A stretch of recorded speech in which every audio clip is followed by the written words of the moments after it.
Caminantes Camino, bienvenidos a Encuentros con Hombres Notables de George Ivanovich Gurdjieff. Último tramo de este viaje. Abrimos la segunda parte de este capítulo final, llamado La cuestión material. Pero el oficio que entre todos prefería era el comercio de tapices y antigüedades, que al mismo tiempo que era muy lucrativo me dejaba en libertad de elegir mi residencia y mis horas de trabajo. Finalmente, después de 4 o 5 años de trabajo intenso, liquidé todos estos negocios y cuando llegué a Moscú, hacia fines de 1915, con el fin de pasar a la realización práctica de lo que consideraba como una tarea sagrada, había acumulado la suma de 1,5 millones de rublos, sin contar 2 colecciones de inestimable valor, una de alfombras raras y otra de porcelanas y cloisonnés chinos. Ese capital, al parecer, iba a librarme de la preocupación material de mi empresa y asegurarme la independencia suficiente para poner en práctica las ideas que habían tomado forma en mi consciente y que debían servir de base a mi instituto. Se trataba de crear en torno a mí condiciones tales que recordarían continuamente al hombre el sentido y la meta de su existencia, por medio de un roce inevitable entre su conciencia y la manifestación automática de su naturaleza. Estábamos más o menos a 1 año de la Guerra Mundial. En Moscú, y algo más tarde en San Petersburgo, di una serie de conferencias que atrajeron a numerosos intelectuales y hombres de ciencia, y el círculo de los que se interesaban por mis ideas no tardó en agrandarse. De acuerdo con mi plan general, coloqué entonces los primeros jalones con vistas a la creación de mi instituto. Continuando con la preparación de cuanto era necesario para dar vida a mi proyecto, compré una propiedad, pedí a diversos países europeos lo que no podía conseguir allí, y compré el material y los instrumentos indispensables. Hasta contemplaba la posibilidad de imprimir nuestro propio periódico. En el momento en que este trabajo de organización estaba en plena marcha, estalló la guerra y me vi obligado a suspenderlo, con la esperanza de reemprender todo tan pronto como la situación política se aclarase. La mitad de mi capital ya había sido absorbida por esa organización preliminar. La guerra ganaba terreno, y como se esfumaba cada vez más la esperanza de una paz próxima, me vi obligado a salir provisionalmente de Moscú e ir al Cáucaso para esperar el fin de las hostilidades. A pesar de los acontecimientos políticos que acaparaban todos los ánimos, el interés por mi trabajo aumentaba en algunas esferas de la sociedad. En Essentuki, donde me había establecido, comenzaron a llegar de las ciudades vecinas y hasta de Petrogrado y Moscú gente realmente interesada en conocer mis ideas. Me vi, pues, forzado a organizar las cosas allí, sin esperar mi regreso a Moscú. Pronto las cosas tomaron tal cariz que no solo trabajar, sino vivir se convertía en un problema. Nunca podía tener uno la seguridad de estar vivo al día siguiente. La región de Mineralia Vodi, donde vivíamos, era entonces el centro de la guerra civil y estábamos literalmente cogidos entre 2 fuegos. Las ciudades pasaban de una mano a otra. Hoy los bolcheviques, mañana los cosacos y pasado mañana el ejército blanco o cualquier otro partido nuevo. A veces, al despertarse por la mañana, se ignoraba bajo qué autoridad habría de hallarse uno durante el día y qué política se debería observar al salir a la calle. Ese fue uno de los periodos de mayor tensión nerviosa que haya conocido. No solo tenía que ingeniármelas para conseguir los alimentos de primera necesidad, que casi habían desaparecido, sino que debía preocuparme también por la existencia de un centenar de personas cuya responsabilidad había tomado. La situación de unos 20 alumnos míos en edad militar me inquietaba entonces particularmente. Jóvenes y viejos eran movilizados todos los días, ya por los bolcheviques, ya por el ejército blanco. Esa constante tensión no podía durar más tiempo, y había que buscar una salida a toda costa. Una noche en que el tiroteo era más nutrido que de costumbre, y que de los cuartos vecinos me llegaba el eco de las conversaciones ansiosas de mis compañeros, me puse a reflexionar muy seriamente, mientras examinaba los medios para escapar de ese callejón sin salida. Por asociación recordé una sentencia del sabio Mullah Nasruddin, que desde hacía tiempo había llegado a ser para mí algo así como una idea fija, en la que se aconsejaba esforzarse siempre, cualesquiera que fuesen las circunstancias de la vida, por conciliar lo útil para los demás con lo agradable para sí mismo. Ahora bien, desde hacía varios años me interesaba en un problema de orden arqueológico, y para elucidar algunos detalles necesitaba localizar en la forma más exacta posible la ubicación y disposición de esos monumentos antiguos, conocidos con el nombre de dólmenes, que hoy se encuentran en casi todos los continentes, en algunos lugares bien definidos. Sabía que los había en diferentes puntos del Cáucaso, y hasta conocía la posición aproximada de algunos señalados por la ciencia oficial. Y a pesar de carecer del tiempo suficiente para explorar sistemáticamente esos lugares, no dejaba pasar ninguna oportunidad de visitarlos durante mis frecuentes viajes a esas montañas, cuando la prosecución de mi meta principal me dejaba un momento de descanso.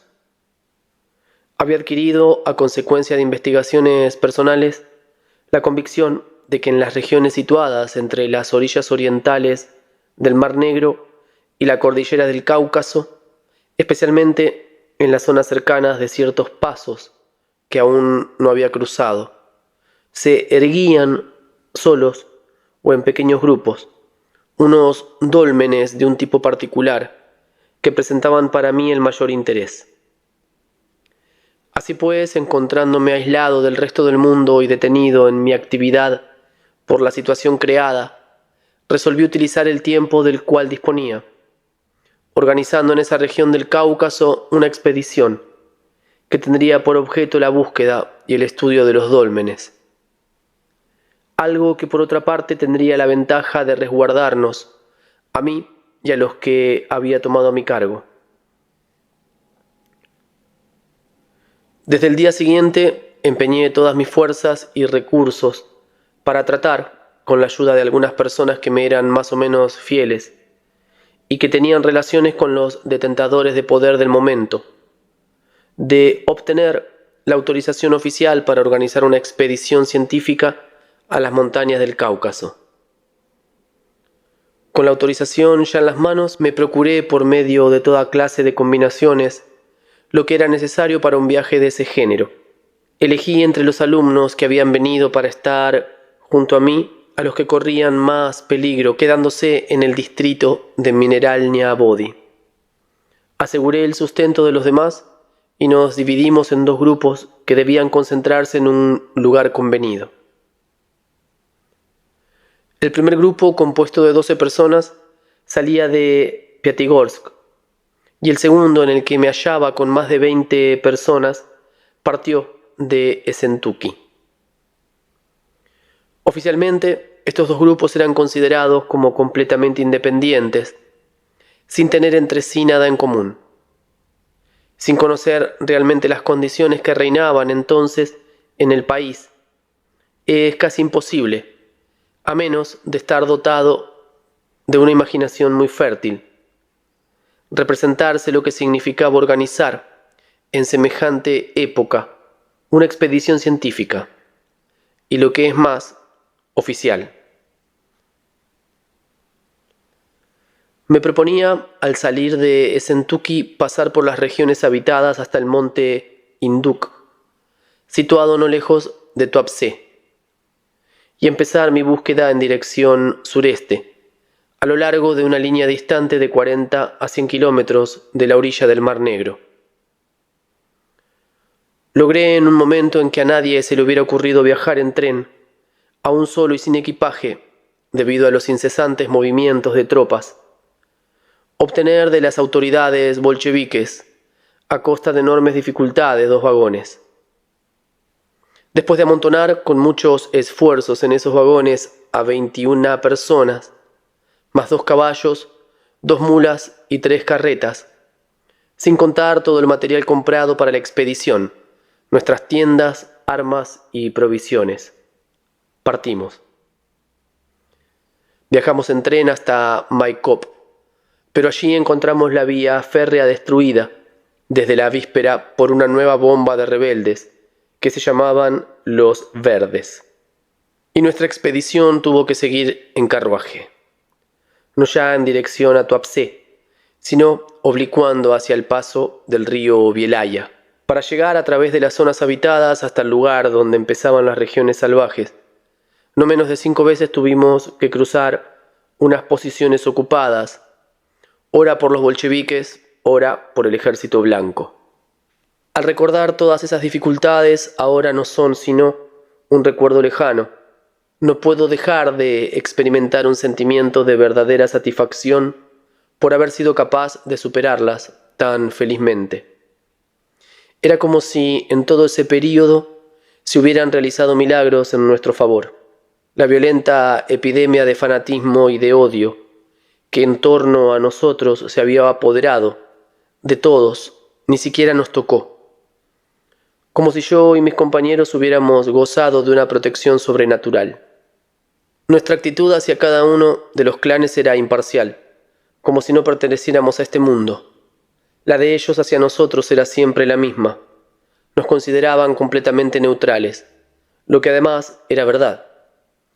Rodeado de bestias feroces, prontas a despedazarse entre sí por el menor botín, yo andaba en medio del caos, franca y tranquilamente, sin ocultar nada, sin recurrir a ningún subterfugio.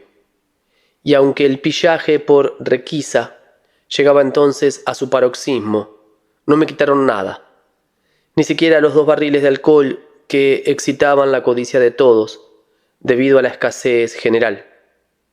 Al referirles esto, hoy un sentimiento de justicia, ligado a mi comprensión del psiquismo de los hombres sometidos a tales sucesos, me obliga a dedicar aquí un pensamiento benévolo para aquellos bolcheviques y voluntarios del ejército blanco, desaparecidos en su mayoría sin duda, cuyas buenas disposiciones hacia mis actividades favorecieron, de manera inconsciente y puramente instintiva, claro está, el éxito de mi peligrosa empresa.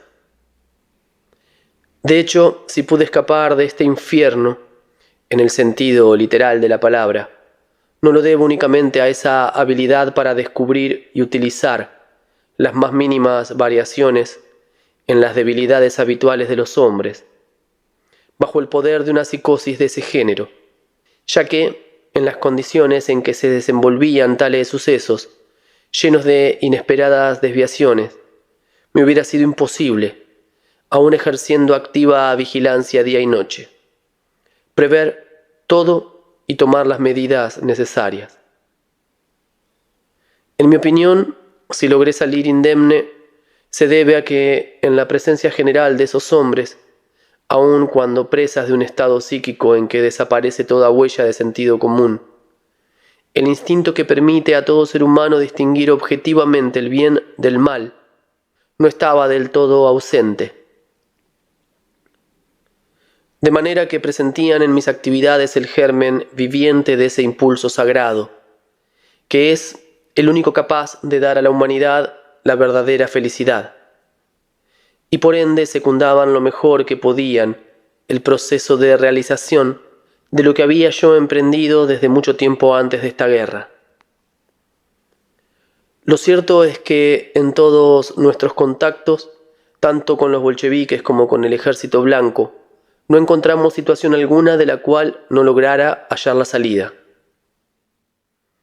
Añadiré además que si la vida de los hombres transcurriese algún día en forma normal, y si algunos especialistas emprendieran entonces investigaciones sobre los sucesos de este género, los diversos documentos que me fueron entregados por los dos partidos adversos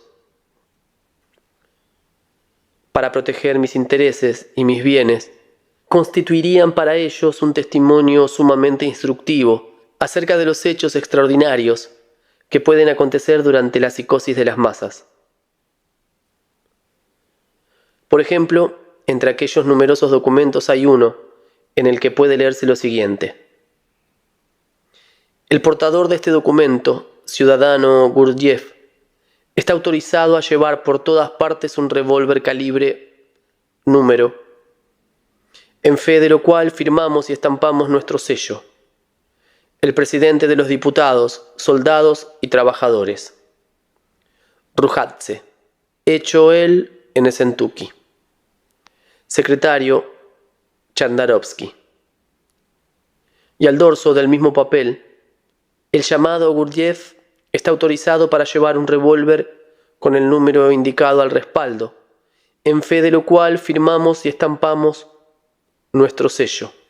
Por el general Denikin, general Heyman, jefe de secretaría, general Davidovich Nachinsky.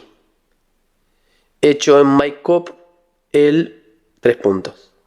Después de considerables esfuerzos para vencer gran cantidad de obstáculos imprevistos, atravesamos poblados cosacos en ruinas y llegamos por fin a Kamishki, última localidad antes de la zona habitada del Cáucaso.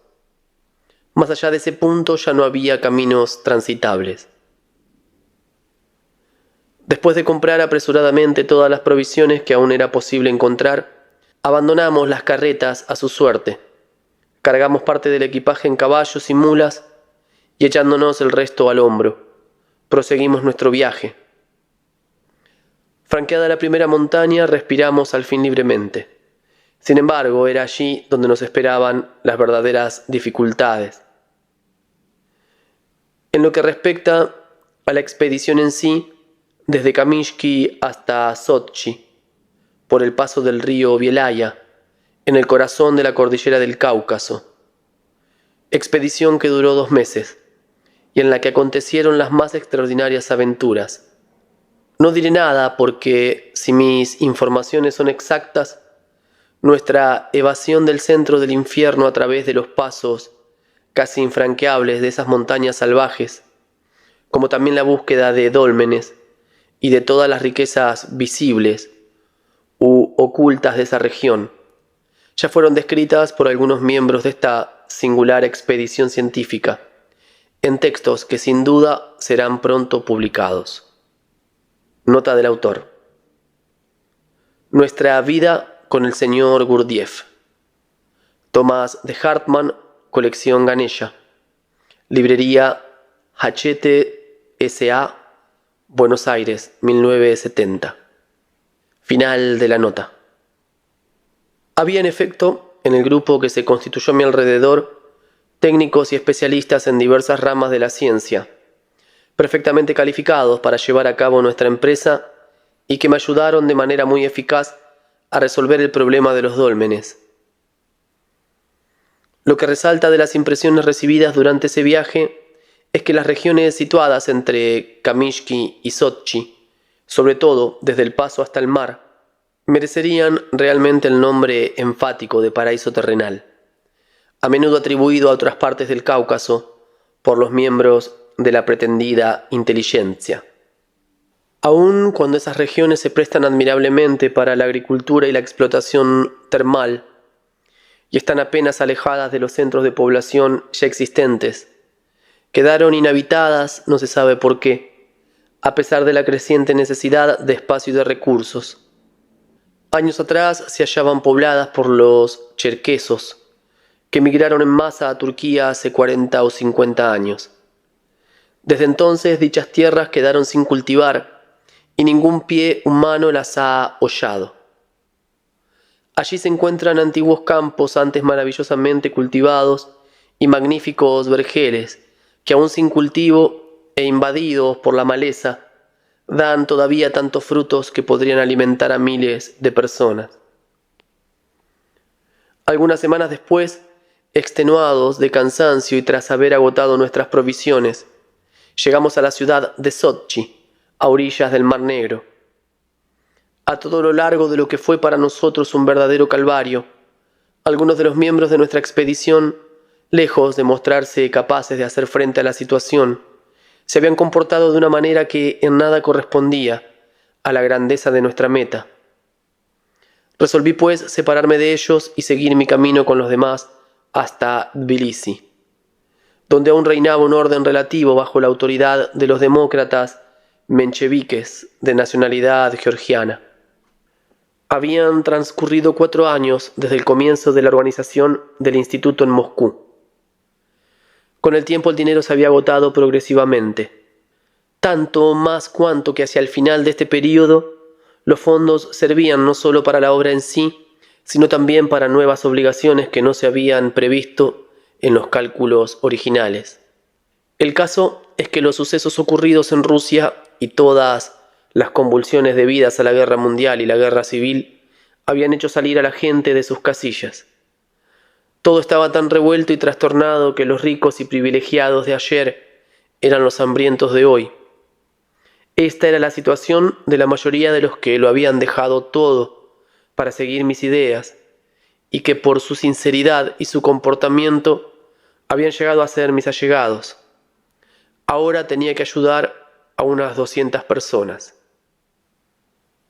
Casi todos mis familiares se hallaban en una situación aún peor, y tenía no solo que ayudarlos económicamente, sino que albergarlos con sus familias, puesto que la mayoría vivía en Transcaucasia, en localidades que habían sido destruidas hasta los cimientos, ya fuese por la guerra civil o por los turcos. Para que ustedes puedan representarse el horror de ese orden de cosas, les describiré una de las numerosas escenas que viví.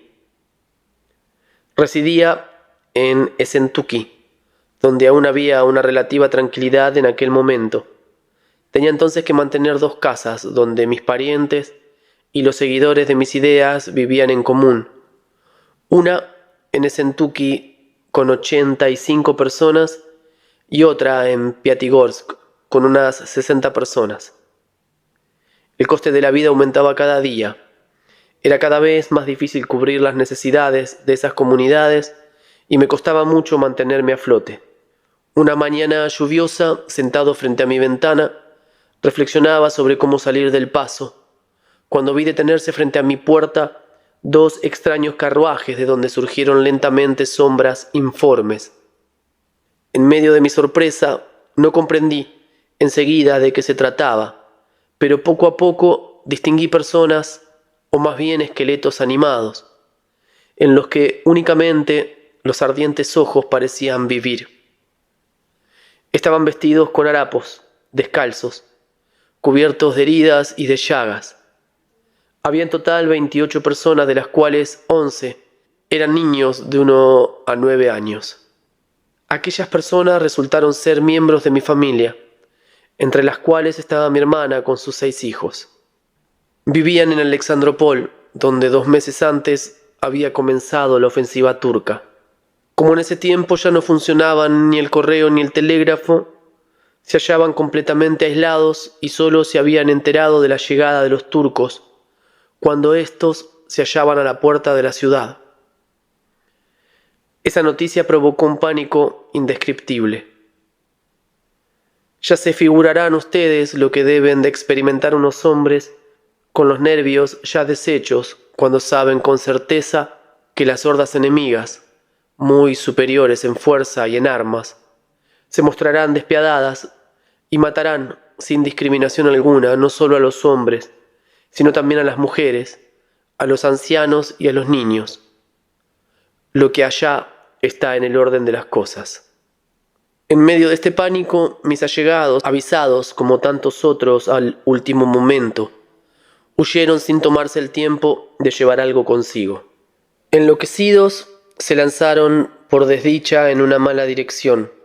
Solo al cabo de algún tiempo, cuando el cansancio los obligó a detenerse, advirtieron su error y se encaminaron hacia Tbilisi.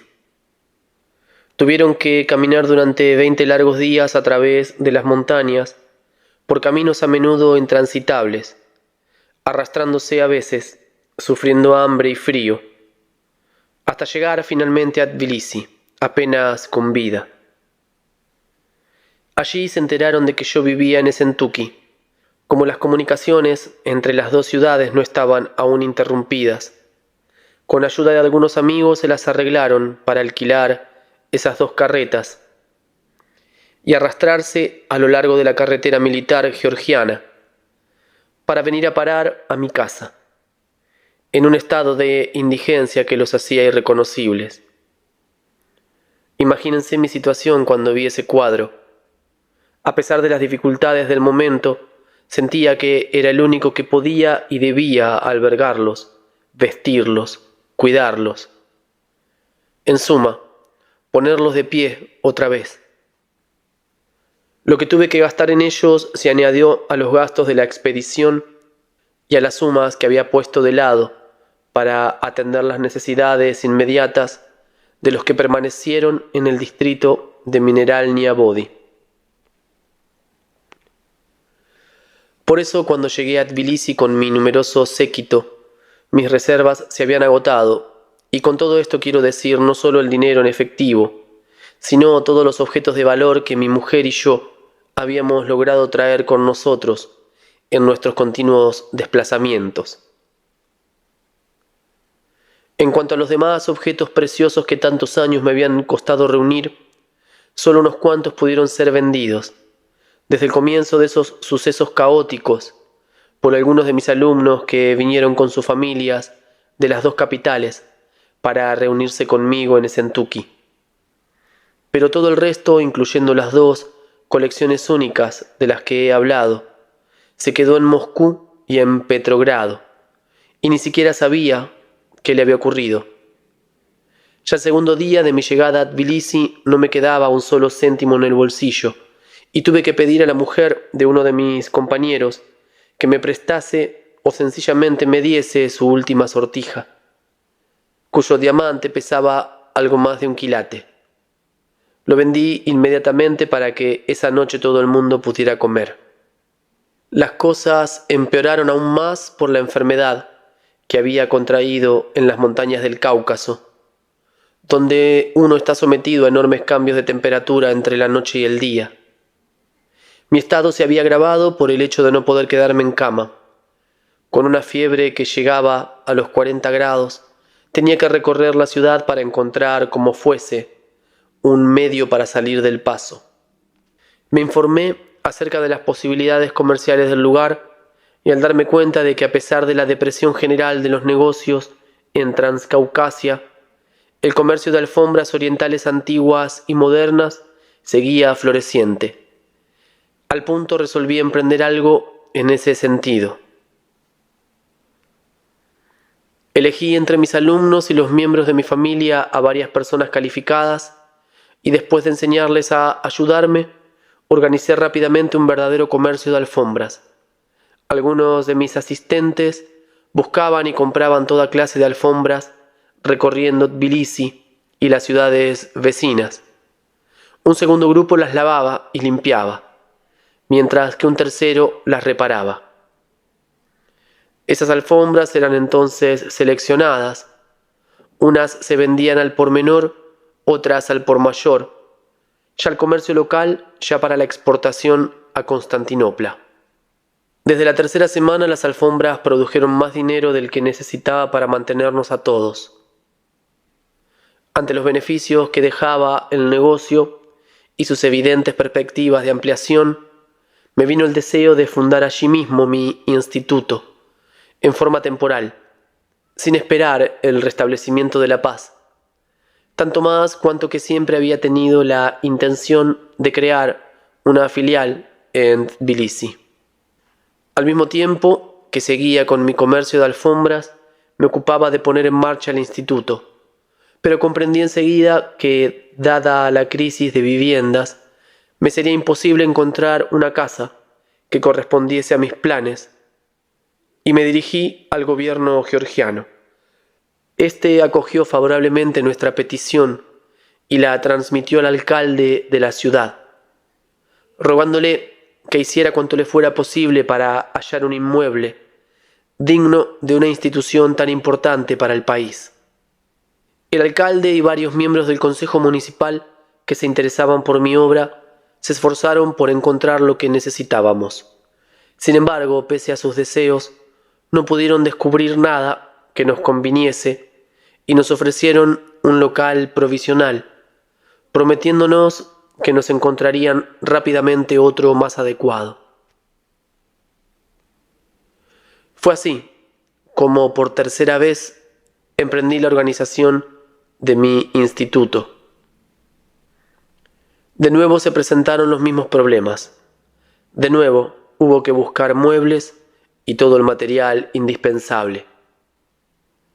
En Tbilisi muchas personas estaban profundamente afectadas por los cambios sobrevenidos en sus condiciones de vida y sentían la necesidad de orientarse hacia nuevos valores.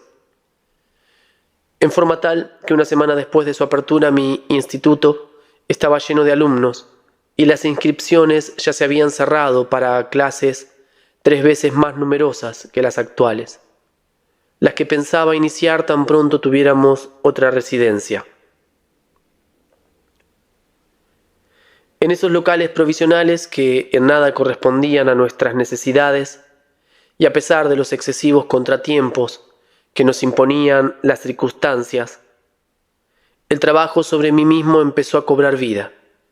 Los estudios pudieron proseguir varios meses gracias al reparto de los alumnos en grupos distintos y a la distribución de las horas de trabajo, desde muy temprano por la mañana hasta horas avanzadas de la noche. Pero las autoridades se demoraban en cumplir con su promesa y la falta de espacio tornaba el trabajo cada vez más imposible. Y cuando con la ofensiva de los bolcheviques las dificultades de la vida se acrecentaron aún más, sacudiendo la estabilidad del gobierno georgiano, renuncié finalmente a malgastar mi tiempo y mis energías en luchar contra las condiciones circundantes. Decidí no solo liquidar todo en Tbilisi, sino romper con todo cuanto hasta entonces me había ligado a Rusia, cruzar la frontera y fundar mi instituto en algún otro país. Vendí por casi nada los bienes del instituto y a costa de grandes dificultades salí para Constantinopla, llevando conmigo a 30 personas.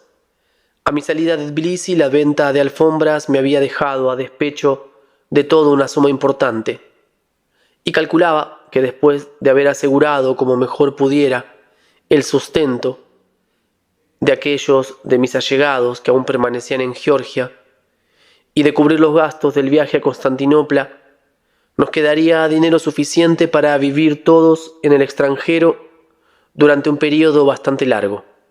Pero no habíamos contado, pobres de nosotros, con los georgianos. La moneda local en esa época no tenía ningún valor fuera de Rusia y no se podía cambiar en ninguna parte. Los que partían para el extranjero llevaban consigo, a modo de valores, diamantes o alfombras.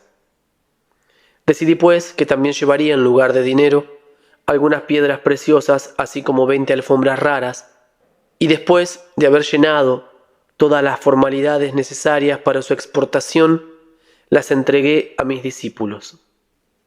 En el momento de salir de Batum teníamos en nuestras manos todos los documentos que certificaban el pago de los derechos de aduana e impuestos, pero el cuerpo especial georgiano nos buscó camorra y de manera ilegal confiscó, digamos a título temporal, casi todas las alfombras que había distribuido entre los míos. Una vez en Constantinopla, cuando realizábamos gestiones para recuperarlas, Batum estaba ocupado por los bolcheviques. La banda de ladrones había huido con sus jefes y ya no quedaba huella de nada. De mis 20 alfombras, solo 2 escaparon a la confiscación. Y esto porque iban en la valija diplomática, confiada por su cónsul a uno de los miembros del instituto, súbdito finlandés. Así, al desembarcar en Constantinopla, me hallé casi en la misma situación que al llegar a Tbilisi.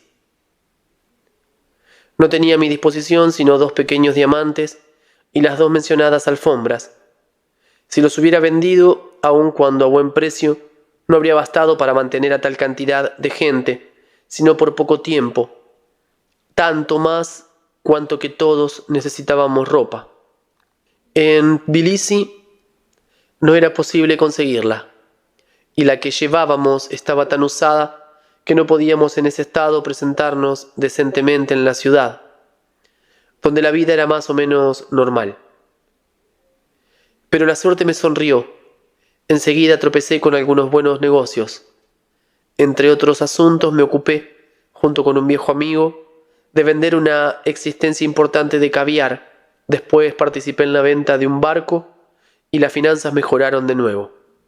Cuando en Tbilisi renuncié a hacer de Rusia el centro permanente de mis actividades, no conocía lo suficientemente las condiciones de vida en Europa como para saber por anticipado en qué país me establecería. Sin embargo, después de pensarlo, me decidí por Alemania, que por su situación geográfica y su nivel de cultura, del que tanto había oído hablar, parecía corresponder mejor que cualquier otro país a mis proyectos. Pero durante varios meses más me vi forzado a quedarme en Constantinopla, por esa eterna cuestión del dinero, tan dolorosa para aquel que no tiene un tío en América. Y una vez más tuve que ocuparme de toda clase de negocios a fin de hallar la posibilidad de partir.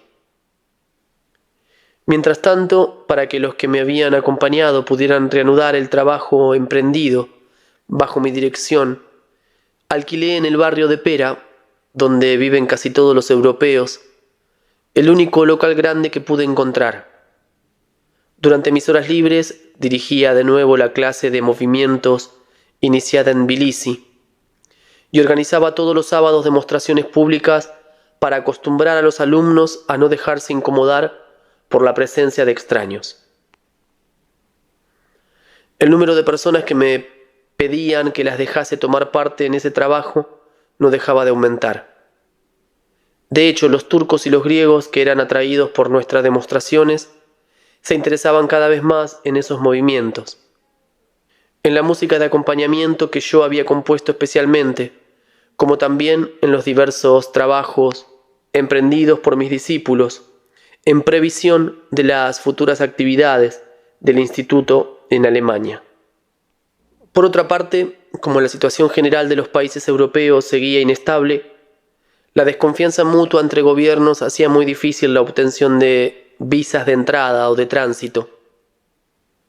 La cotización del cambio sufría fuertes fluctuaciones diarias y todos mis proyectos se hallaban amenazados.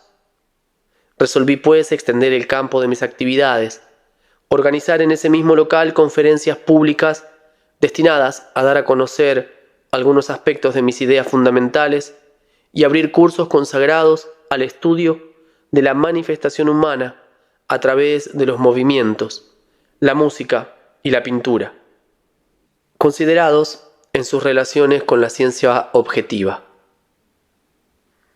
Así, una vez más, me metí de cabeza en una actividad desbordante.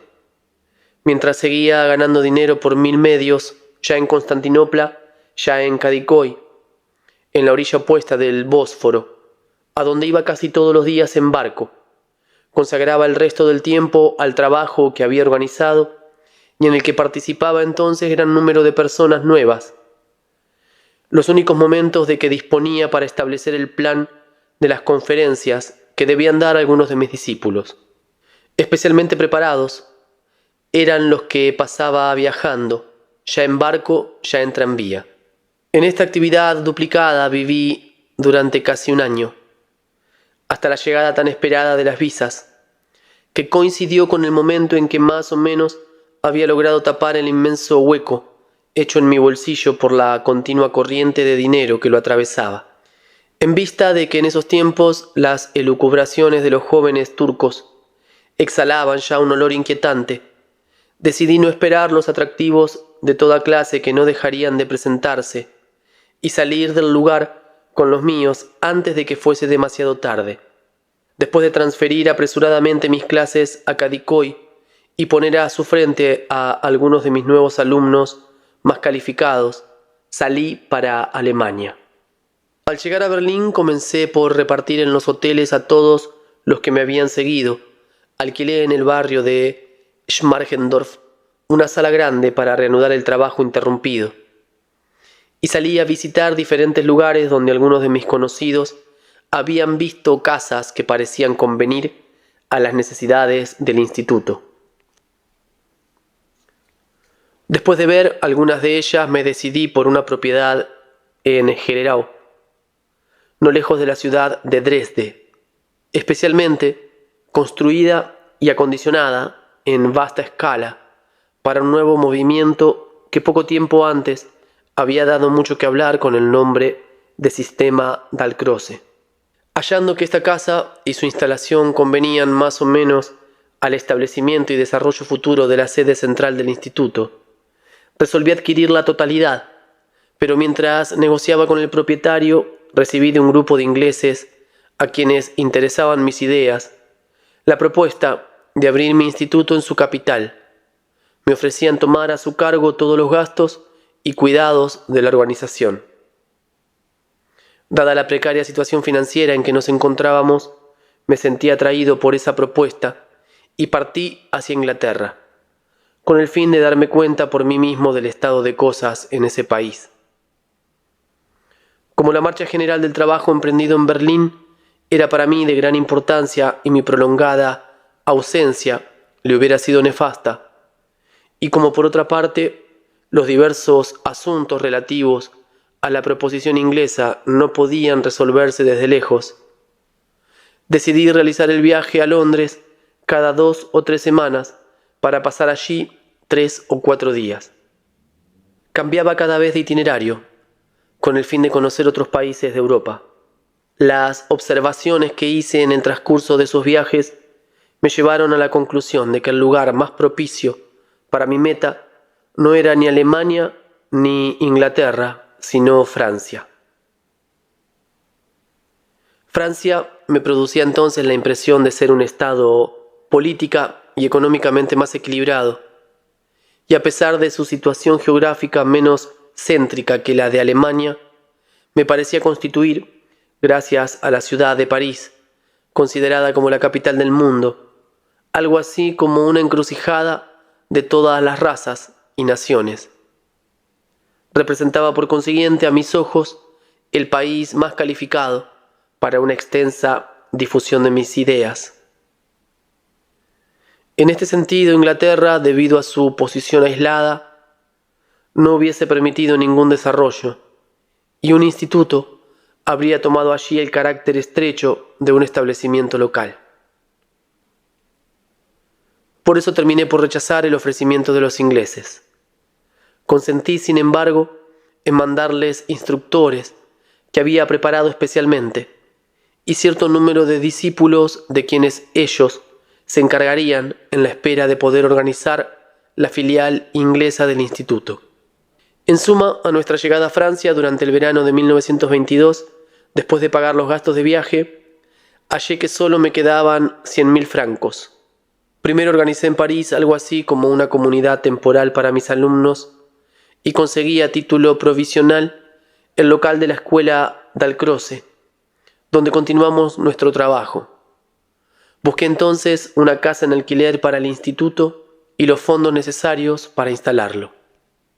Después de visitar innumerables propiedades en los alrededores de París, me decidí por un dominio que parecía convenir como anillo al dedo, el del Priuré, no lejos del famoso castillo de Fontainebleau.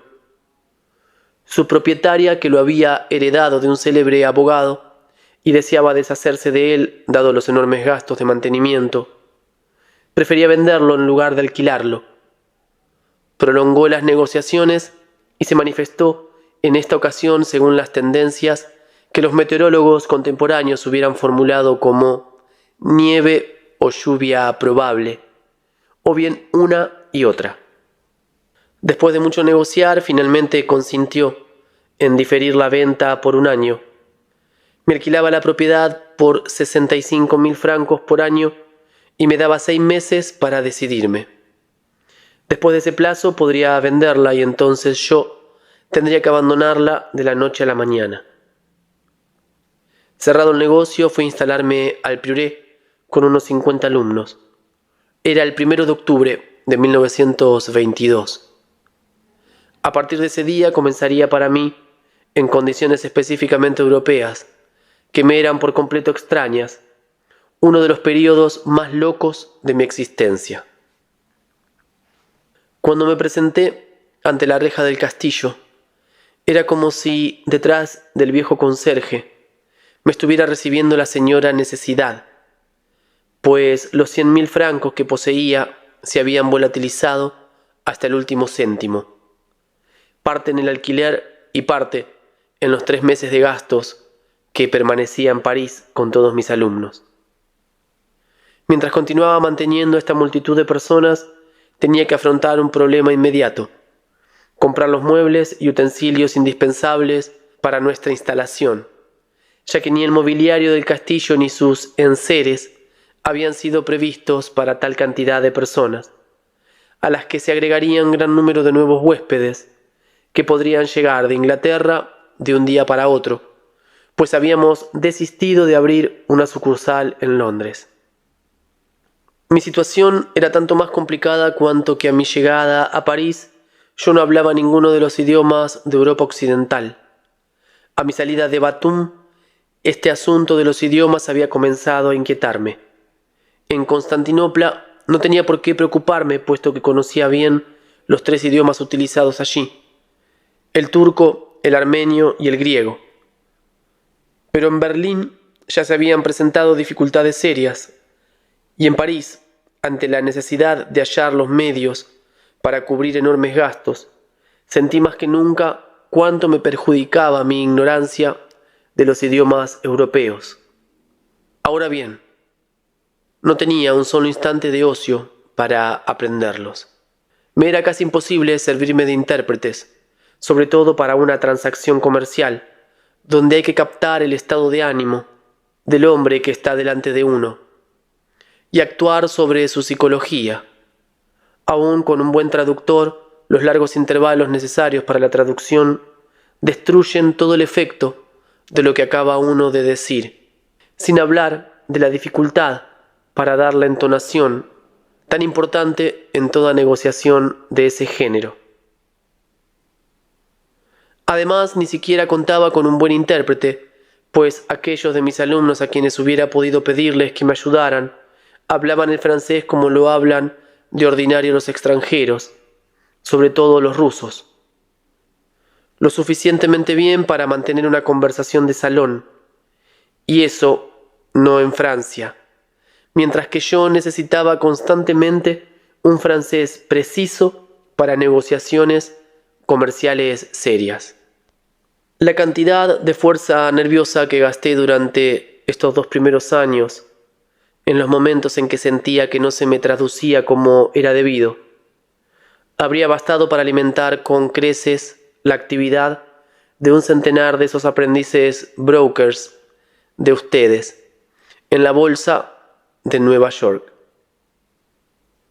Como había una inmediata necesidad de una suma considerable para las primeras instalaciones y era imposible ganar ese dinero en el acto, busqué el modo de pedirlo prestado para hacer frente a lo más urgente.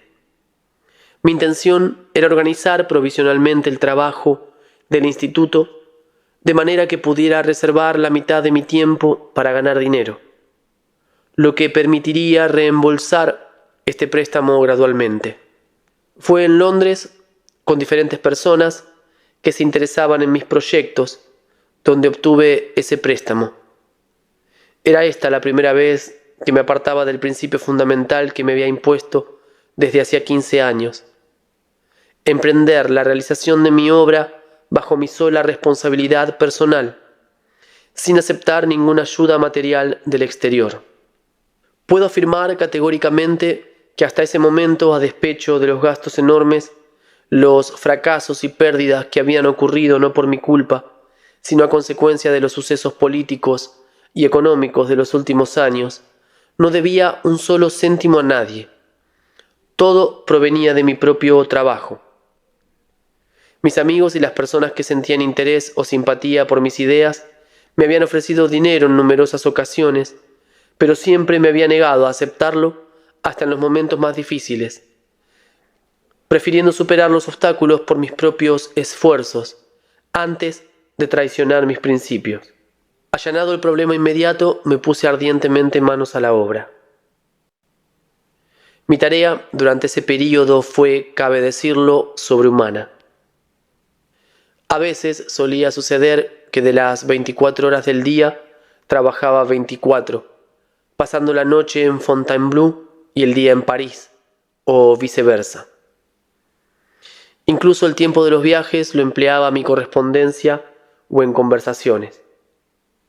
Mis negocios marchaban bien, pero la presión excesiva de esos pocos meses consecutivos a 8 años de labor ininterrumpida me cansó hasta tal punto que mi salud se quebrantó, y me fue imposible, a pesar de todo mi deseo y todos mis esfuerzos, mantener la misma intensidad. Pese a los obstáculos que estorbaban y frenaban mi trabajo, mi mal estado de salud, la dificultad de proseguir mis transacciones sin conocer el idioma, y pese al número de mis enemigos, que, según una ley ya bien establecida, aumentaba proporcionalmente con el de mis amigos, logré realizar en los primeros 6 meses la mayor parte de lo que me había propuesto. Como en la mayoría de ustedes, americanos modernos, el curso de los pensamientos no se activa sino ante la imagen familiar de un balance. Les voy a enumerar muy sencillamente los gastos a que logré hacer frente, desde mi instalación en el castillo del Prioré hasta mi salida para América. A título de pago a cuenta, la mitad del precio de la extensa finca, más una suma importante por la compra de una pequeña propiedad anexa. La totalidad de los primeros gastos de instalación del instituto, lo que comprende, entre otros, las preparaciones, las transformaciones y refacciones de la propiedad, la compra de un mobiliario nuevo y enseres de toda clase para la casa, la compra de diversos materiales, herramientas y maquinaria agrícola, instrumentos y aparatos destinados a la sección médica, etc. Y finalmente, la compra de animales, caballos, vacas, cerdos, carneros, gallinas, etc. A esto hubo que agregar los considerables gastos de la construcción, arreglo y decoración de un edificio destinado a los ejercicios y movimientos, y a las demostraciones, edificio que fue llamado por algunos el Study House, y por otros el teatro. Finalmente, durante este período logré, al tiempo que entendía las necesidades de los huéspedes y alumnos del instituto, reembolsar en parte la deuda que había contraído. Una de mis mejores fuentes de ingreso durante estos meses fue el tratamiento psicológico de algunos casos difíciles de alcoholismo y toxicomanía. De hecho, era considerado casi en todas partes como uno de los mejores especialistas en la materia, y las familias de esos desgraciados me ofrecían a veces sumas muy sustanciales para que consintiera en ocuparme de ellos. Me acuerdo particularmente de una pareja de ricos norteamericanos que me confiaron a su hijo, hasta entonces considerado como incurable, y que en su alegría de verlo curado doblaron espontáneamente la suma que habíamos convenido. Por otra parte, establecí relaciones con algunos hombres de negocios y me lancé con ellos en varias operaciones financieras.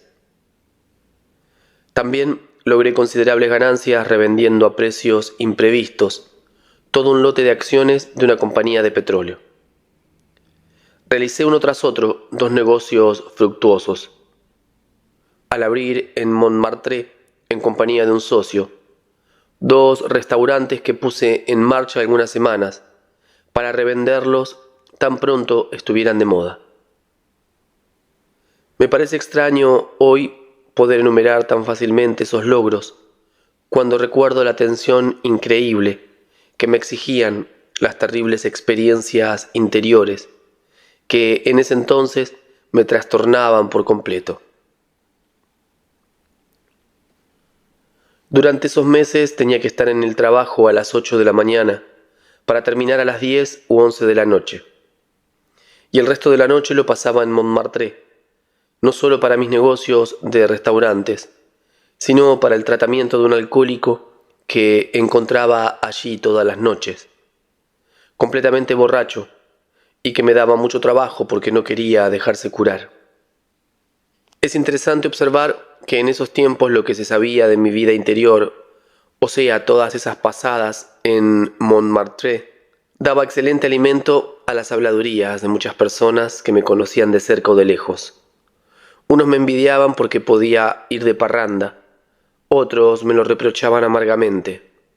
En cuanto a mí, no le desearía igual parranda a mi peor enemigo.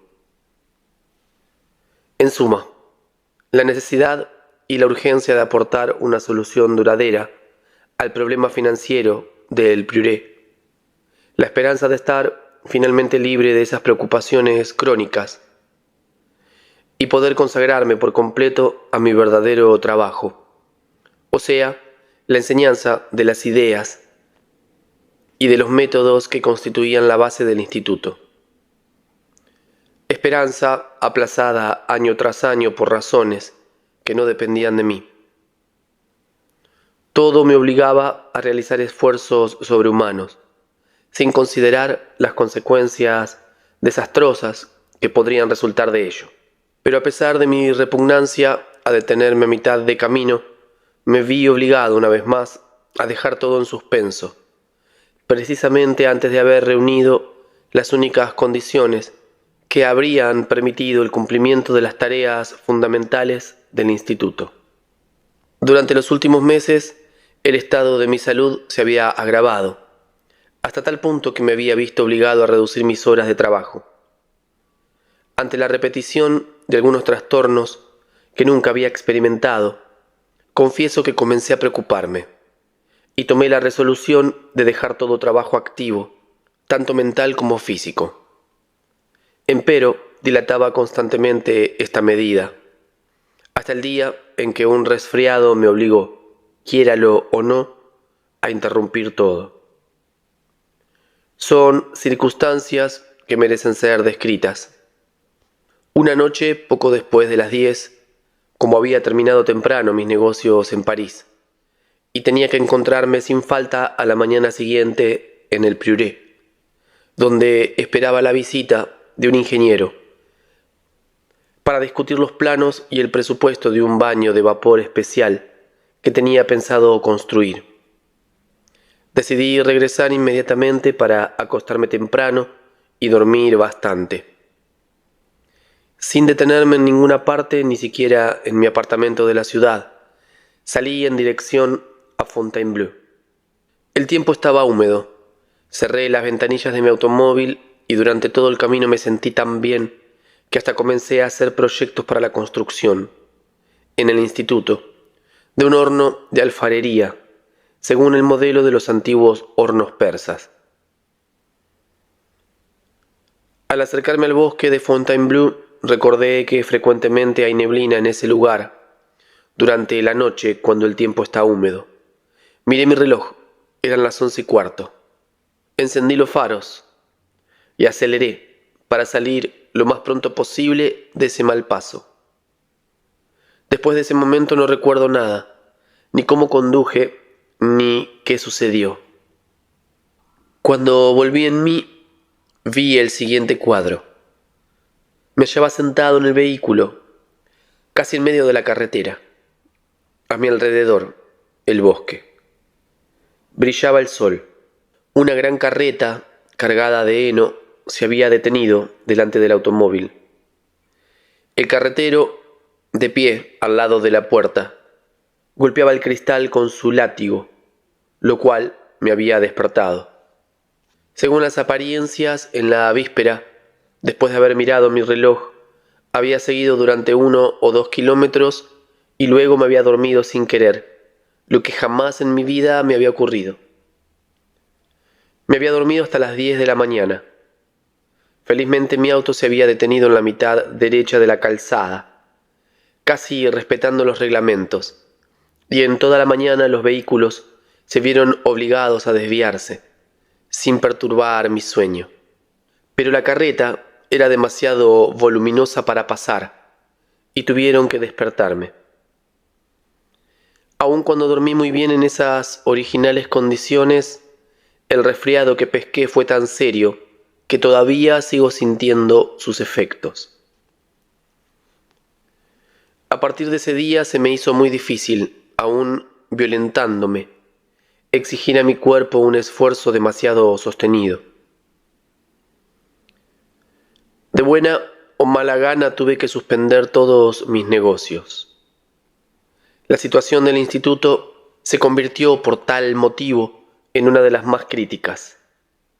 No solo no podían ser llevadas a cabo las tareas indispensables, sino que todo cuanto ya se había realizado estaba amenazado de ruina, puesto que los vencimientos se acercaban y nadie estaba en situación de cancelarlos en mi lugar. Tenía pues que inventar algo. Un día que estaba sentado en la acera del famoso Gran Café, pensando en las repercusiones de mi estado de salud sobre mis negocios corrientes, comencé a razonar como sigue. Puesto que en mi estado actual no puedo ni debo, al menos por cierto tiempo, trabajar con la intensidad que exige una tarea tan considerable, sino que por el contrario tengo que aceptar, aunque sea temporalmente, un descanso completo. Entonces, ¿por qué no poner en ejecución ahora mismo mi proyecto de ir a América, sin demorarme siquiera en los preparativos del viaje? Una gira a través de los diferentes estados de América del Norte, con sus continuos desplazamientos y cambios de ambiente, lejos de los entornos habituales, y por consiguiente, siempre con nuevas impresiones. Crearía para mí, dada mi naturaleza, las condiciones indispensables para un verdadero descanso.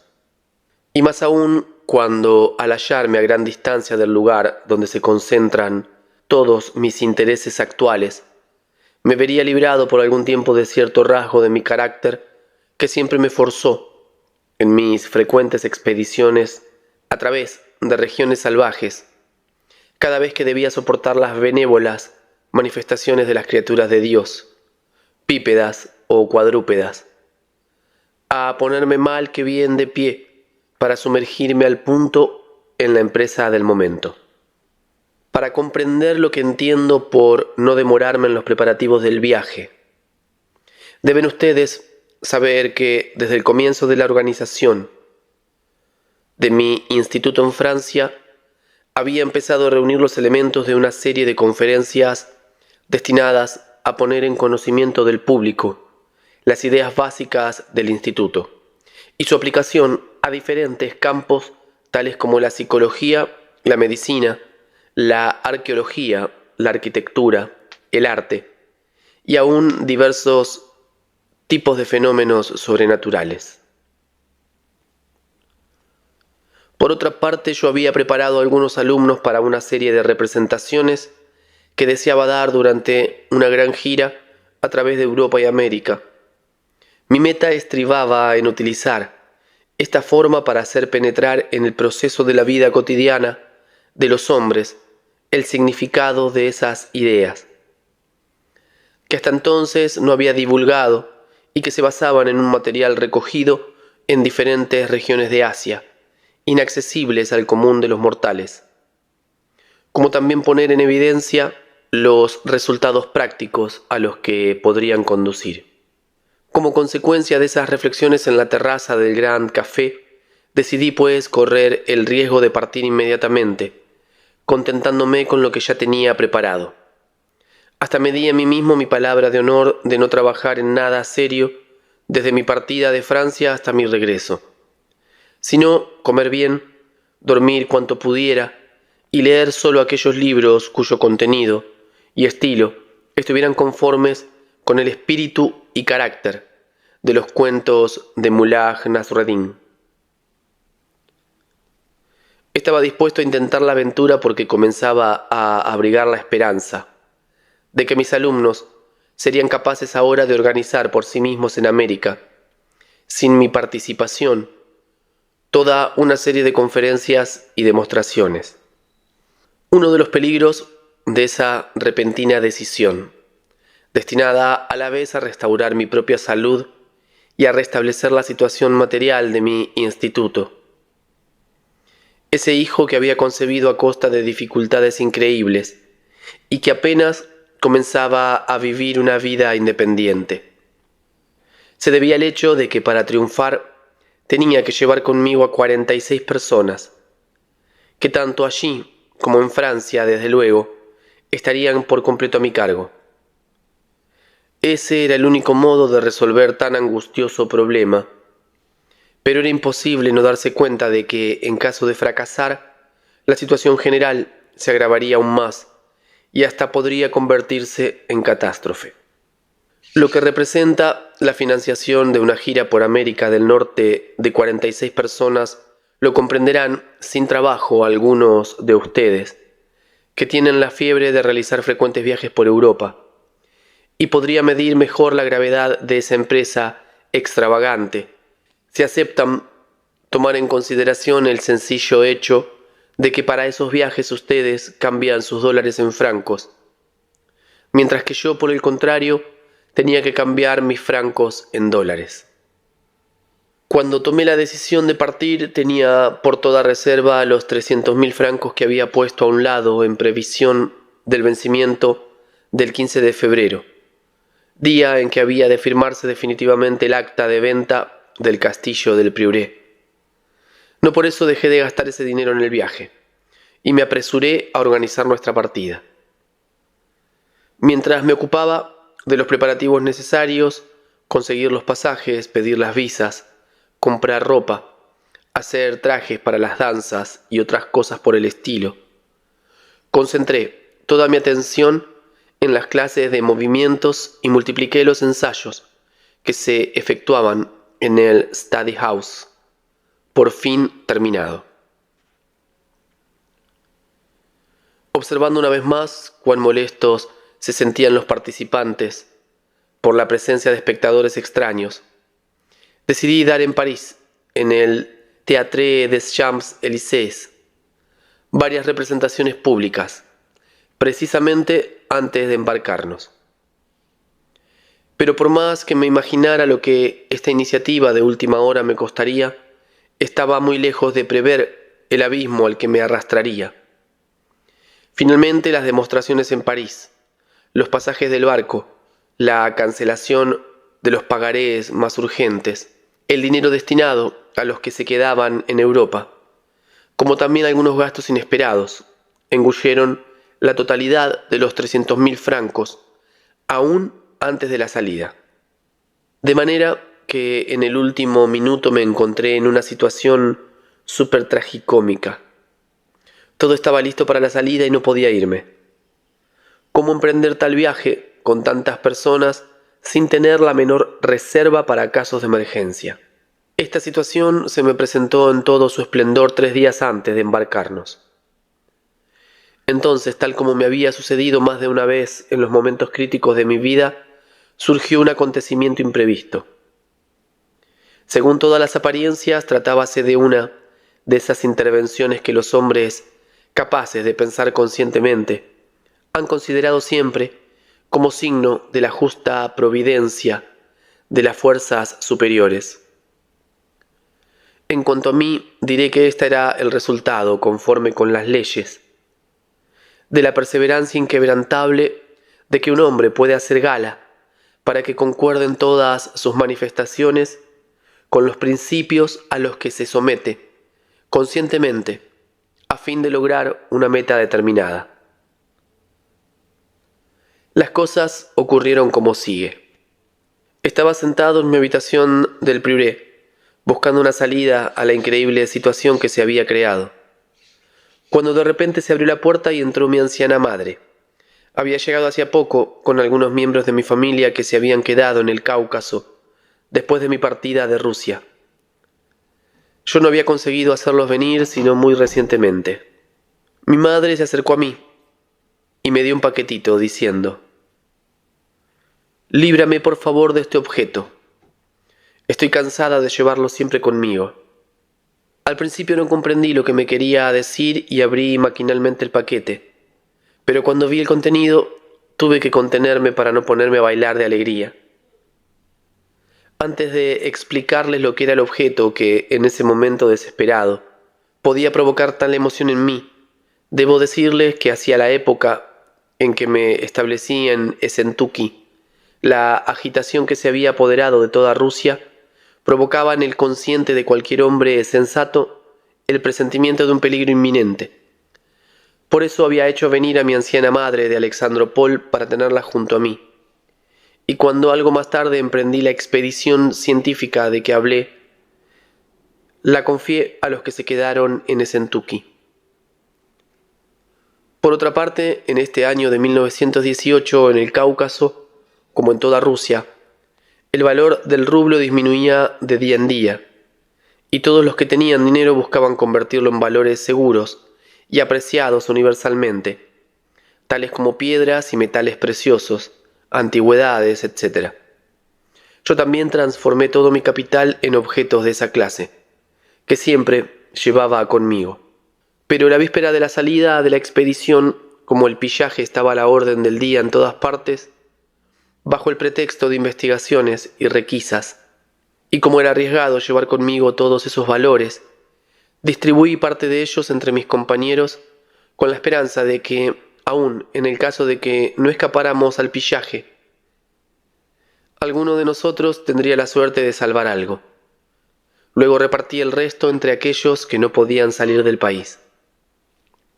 Entre los objetos entregados a mi madre se encontraba un broche que había comprado a una gran duquesa, que tenía una apremiante necesidad de dinero. Al dar este broche a mi madre se lo recomendé muy especialmente, pues tenía mucho valor. Estaba seguro de que, obligada por la necesidad, debía de haber vendido la joya desde hacía mucho tiempo, o que se la habían robado en el curso de sus continuos desplazamientos, pues cada localidad estaba entonces a merced de una banda de ladrones que no dependían de nada ni de nadie, a no ser que la hubiera sencillamente perdido, lo que hubiese podido suceder más de 20 veces mientras viajaba. En suma, había olvidado por completo ese broche, y la idea de hacerlo entrar en mis cálculos jamás habría podido surgir en ningún recoveco de mi cerebro. Pero mi madre, cuando le confié el broche pidiéndole que lo guardase con el mayor cuidado, pensó que se trataba de un recuerdo personal muy valioso que debía conservar a fin de poder devolvérmelo. Durante todos esos años lo había cuidado como si fuera la niña de sus ojos, ni siquiera mostrárselo a ninguno de los suyos, llevándolo siempre como un talismán cosido dentro de una bolsita. Y ahora estaba contenta de poder entregar en mis propias manos un objeto que no había dejado de causarle preocupaciones.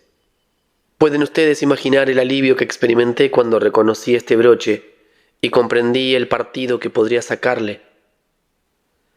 Al día siguiente, con la joya en el bolsillo, tomé prestado de un amigo sin vacilar $2.000 y me llevé el objeto a América, en vista de que en París apenas me ofrecían por él 125.000 francos, mientras que, según mi parecer, valía mucho más, como lo pude comprobar al venderlo en Nueva York.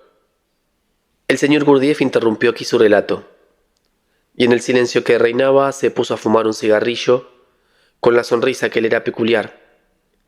El señor H. se levantó entonces de su asiento, Se acercó a él y le dijo: Señor Gurdjieff, después de todas las bromas que hizo usted sobre la cuestión material, no sé si esto se debe al orden particular que dio a su relato, o a mi candidez, o a mi sugestionabilidad, pero no me cabe duda de que estoy dispuesto a hacer cualquier cosa para aliviarlo de la carga que usted voluntariamente se impuso.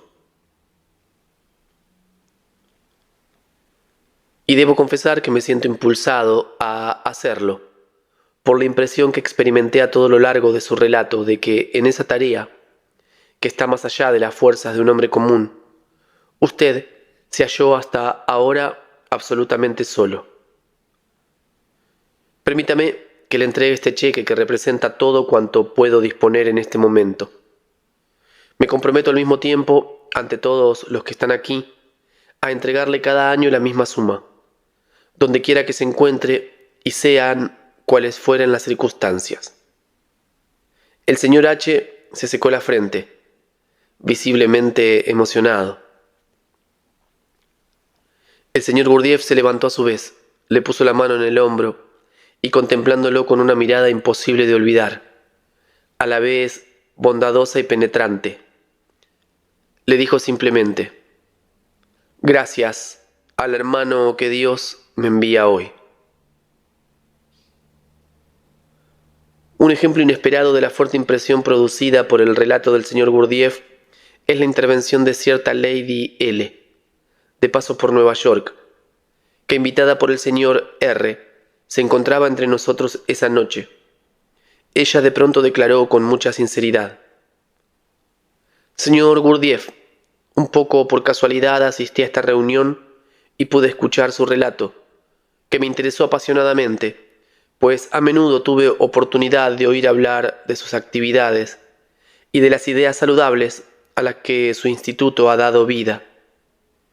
Hasta tuve la suerte de ser admitida en una de las demostraciones que usted organizaba cada semana en el Study House, en el Parque del Priouré, y ver con mis propios ojos algunas de sus realizaciones. No le sorprenderá, pues, si le digo que he pensado muchas veces en su trabajo y que siempre he tenido el deseo de serle útil en una u otra forma.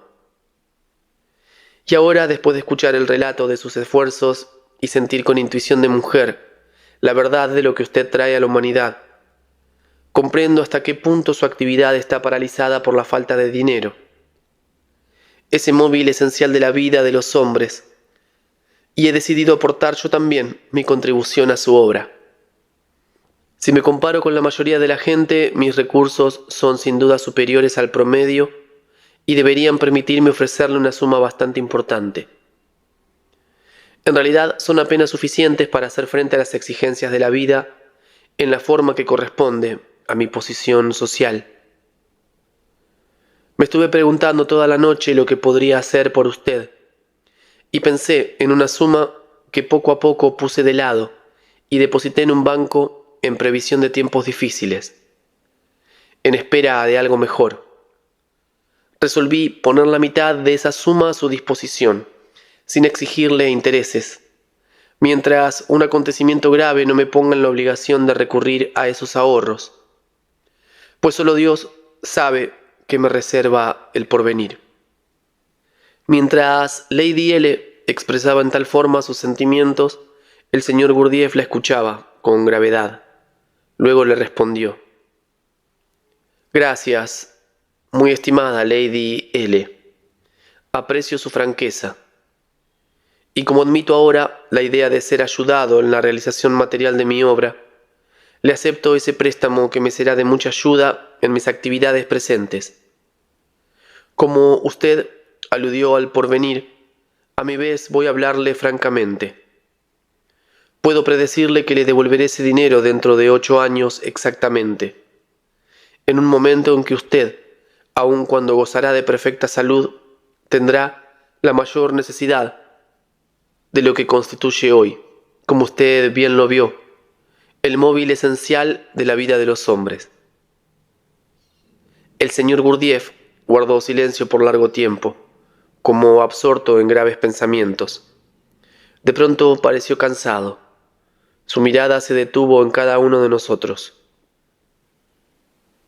Ahora estoy revisando este relato redactado por mis alumnos, sentado en un café-restaurante de la ciudad de Nueva York, llamado Childs, en la esquina de la Quinta Avenida y de la calle 56, en las condiciones en que siempre he escrito estos 6 últimos años, pues los cafés, restaurantes, clubes o salas de baile, en razón misma de las manifestaciones contrarias a mi naturaleza e indignas del hombre que son habituales en este tipo de lugares, ejercen sin duda alguna una influencia benéfica en la productividad de mi trabajo.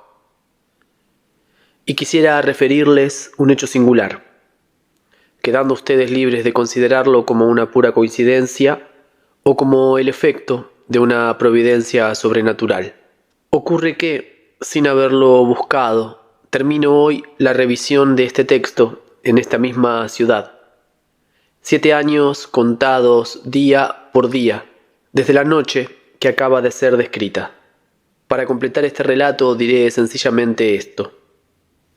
Aunque el primer viaje a América fue una empresa arriesgada, si se tiene en cuenta que mi trupe estaba formada por gente que no tenía un centavo en el bolsillo y no sabía una maldita palabra del idioma local, que el programa de las demostraciones previstas aún no estaba listo del todo y que además había sido imposible organizar la menor campaña publicitaria. El éxito de esta gira de representaciones destinada a dar a conocer los resultados del trabajo del instituto superó en mucho todas mis previsiones.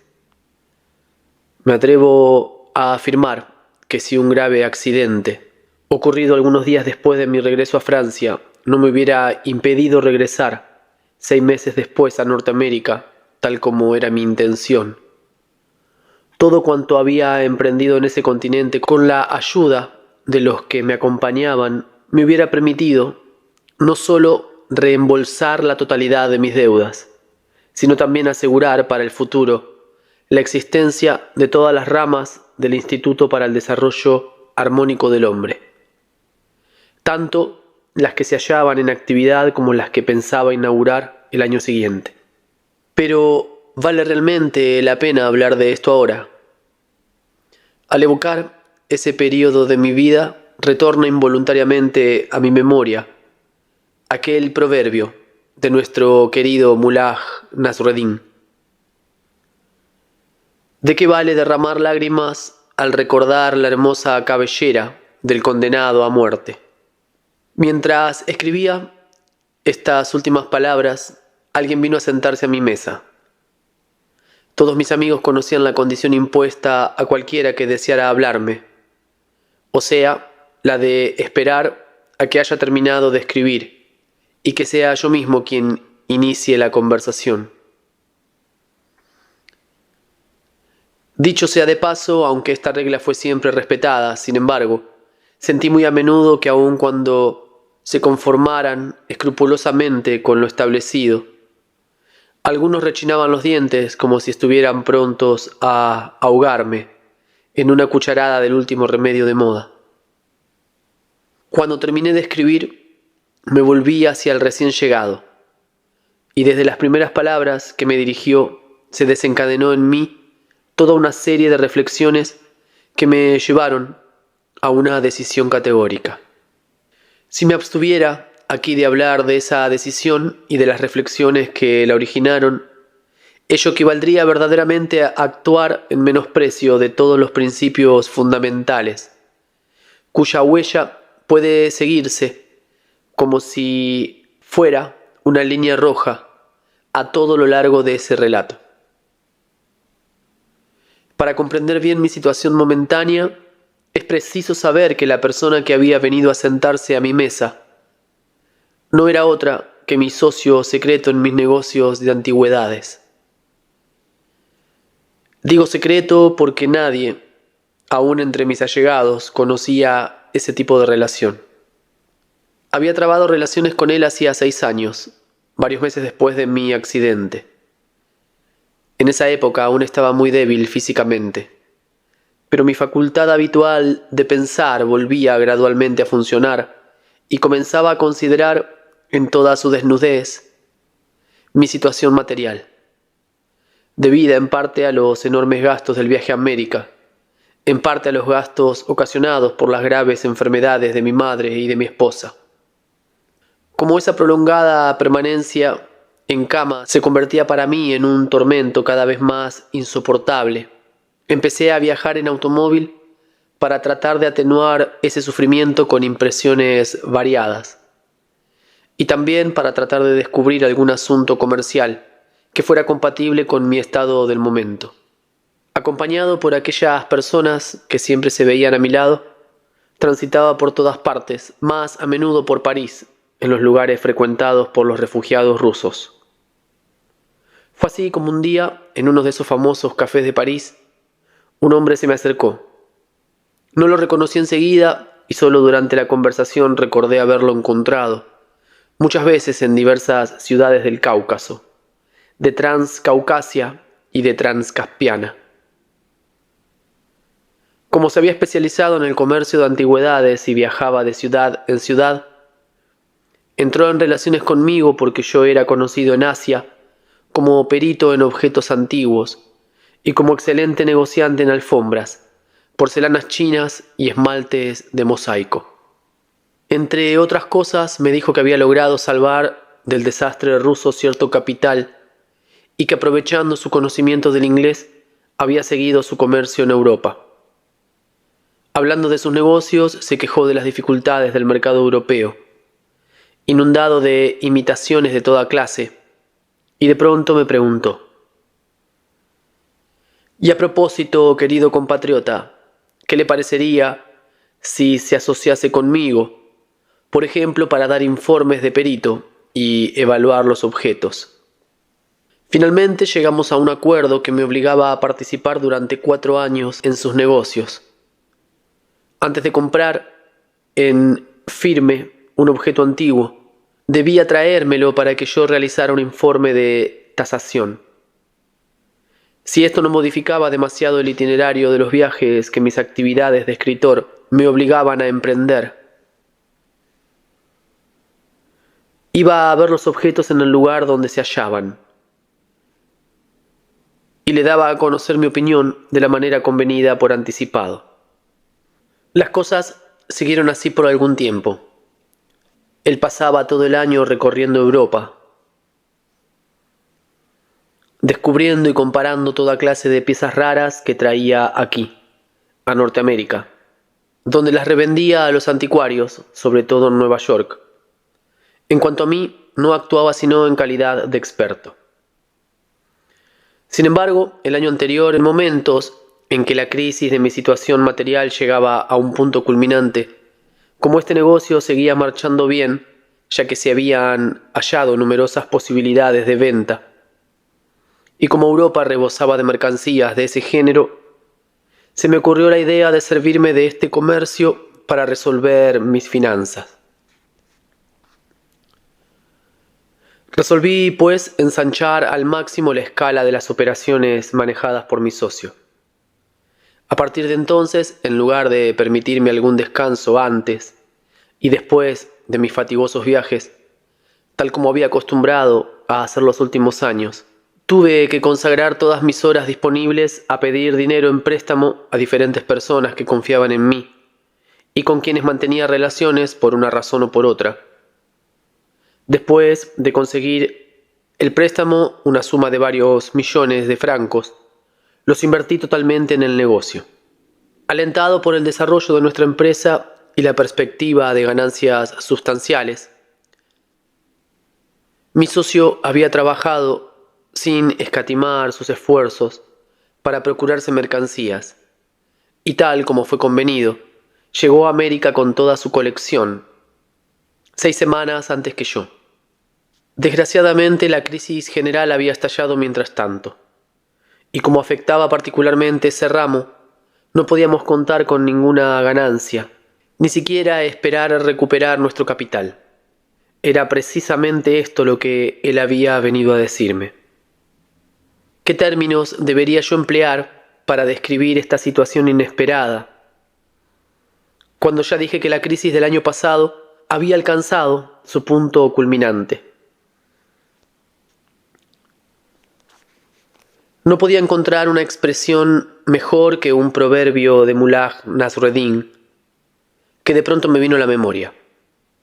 Que una hija calva les haya nacido a la decana de la ciudad y a ese pícaro de Mullah no es motivo para gritar que hubo milagro, pero que una cabeza de elefante y una cola de mono broten del cuerpo de una pulga, eso sí que sería sorprendente. Pues para comprender por qué mi situación material pasaba entonces por esa crisis, no es necesario salir de una escuela superior. El año pasado, cuando tomé la decisión de desarrollar en gran escala mi comercio de antigüedades en América, calculaba que los beneficios debían permitirme no solo liquidar todas mis deudas acumuladas, sino también publicar, sin tener que depender de nadie, la primera serie de mis obras, que pensaba haber terminado para ese entonces, y dedicar todo mi tiempo a la segunda serie. Desgraciadamente, esta imprevista crisis americana me hunde hoy, como diría Mullah Nasreddin, en un chanclo tan profundo que apenas si de vez en cuando me llega un rayito de luz. Durante 6 años, para ser capaz de preparar el material destinado a las 3 series de libros que tenía pensado escribir, debí, en todo tiempo y en todo lugar, en todas las condiciones y circunstancias, acordarme de mí mismo y recordar la tarea que me había fijado, tarea mediante cuyo cumplimiento quería y quiero todavía justificar la meta y el sentido de mi vida. Tuve que mantenerme, sin desfallecer a través de los más variados sentimientos, en un nivel de actividad interior de extrema intensidad, a fin de no identificarme con nada. Tuve que oponerme, mediante una actitud despiadada hacia mí mismo, a todo cambio en el desarrollo automático de las asociaciones mentales y emocionales correspondientes a los temas de pensamiento que me había fijado para ese período. Tuve finalmente que esforzarme por no omitir ni abandonar nada que pudiera relacionarse, corresponder lógicamente o contradecir alguna de las innumerables series de ideas distintas, cuyo conjunto constituye la sustancia de mis obras. En mi preocupación por exponer mi pensamiento en una forma accesible a los demás, mi concentración psíquica llegaba, en ciertos momentos, a un grado tal que durante un tiempo excepcionalmente largo solía olvidar hasta mis necesidades más esenciales. Pero lo que había de más objetivamente injusto y más doloroso para mí era que durante esos períodos de concentración interior de todas mis fuerzas, con el fin de transmitir a los hombres un conocimiento verdadero, debía a menudo desprenderme de ese estado, y al precio de mis últimas reservas de energía, acumuladas con gran esfuerzo durante breves intervalos, entre los momentos de trabajo intenso, elaborar complicados planes para diferir un pago o cancelar algunas deudas. En el curso de esos 6 años me cansé hasta el agotamiento, y esto no a fuerza de escribir, rehacer lo escrito y aportar nuevos cambios a las pilas de manuscritos depositados en el sótano especialmente arreglado para mis archivos, sino a fuerza de dar vueltas y más vueltas en mi cabeza a toda clase de combinaciones destinadas a proponer la cancelación de las deudas que aumentaban sin cesar. Hasta ahora, cada vez que para cumplir mi tarea tenía necesidad de esta ayuda tan bien concretada por la palabra dinero, y no la encontraba, aún me era posible resignarme, pues comprendía que el alcance real de mis diferentes actividades no podría ser reconocido por todos.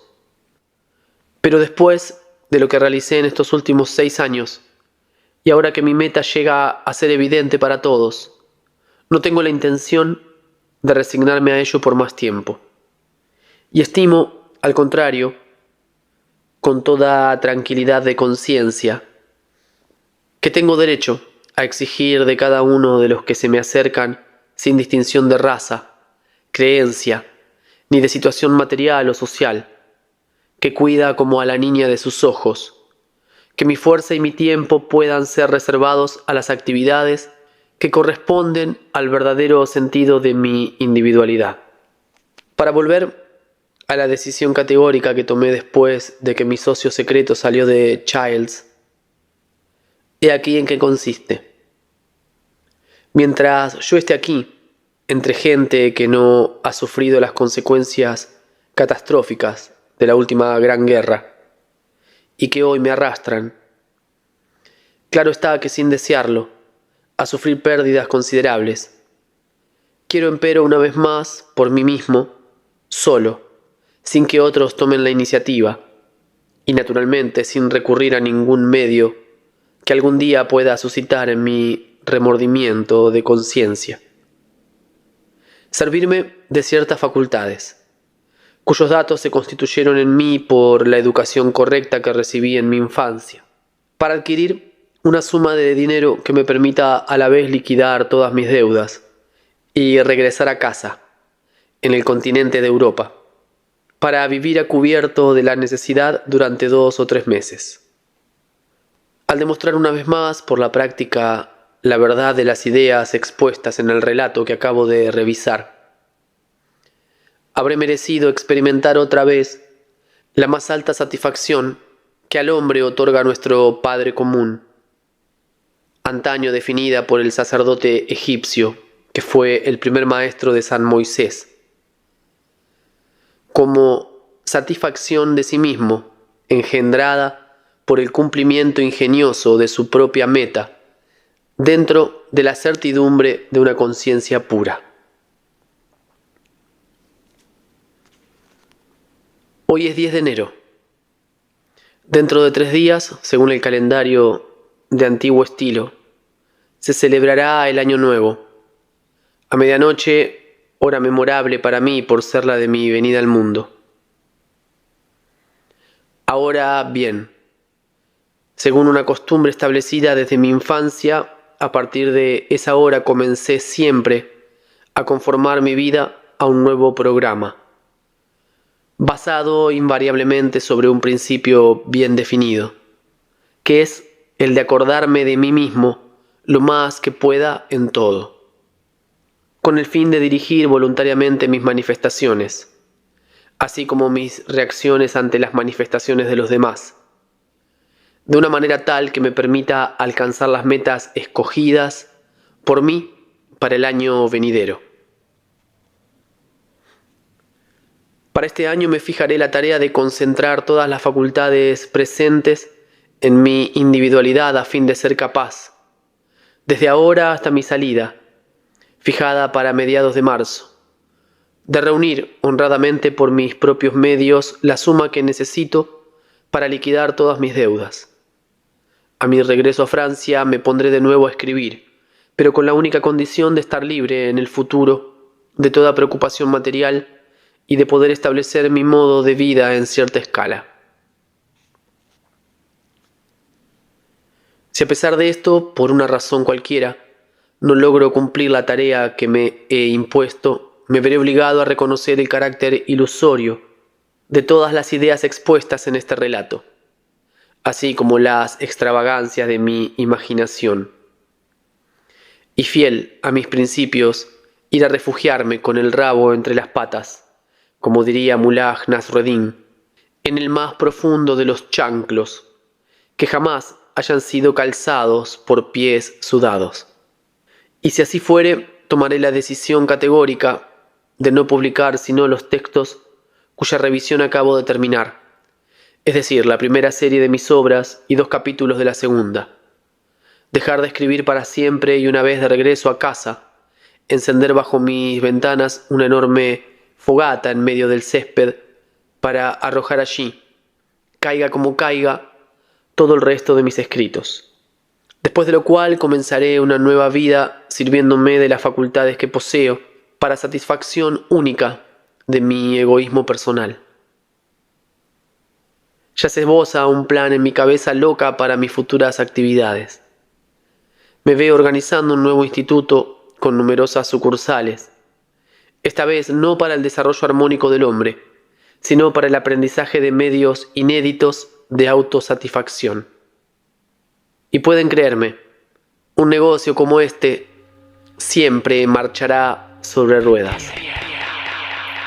Final de la lectura de este capítulo añadido, final de esta obra. Me encuentro repleto de impresiones al estar llegando a la consecución de compartir estas lecturas. Que esta obra nos impregne de sentido, dirección, voluntad, que contemos con la disciplina para mantener la atención en recordarnos a nosotros mismos, en el recuerdo de Dios. Nos encontramos en alguna próxima obra. Muchas gracias por acompañar. Confío nos seguiremos acompañando. Un gran abrazo.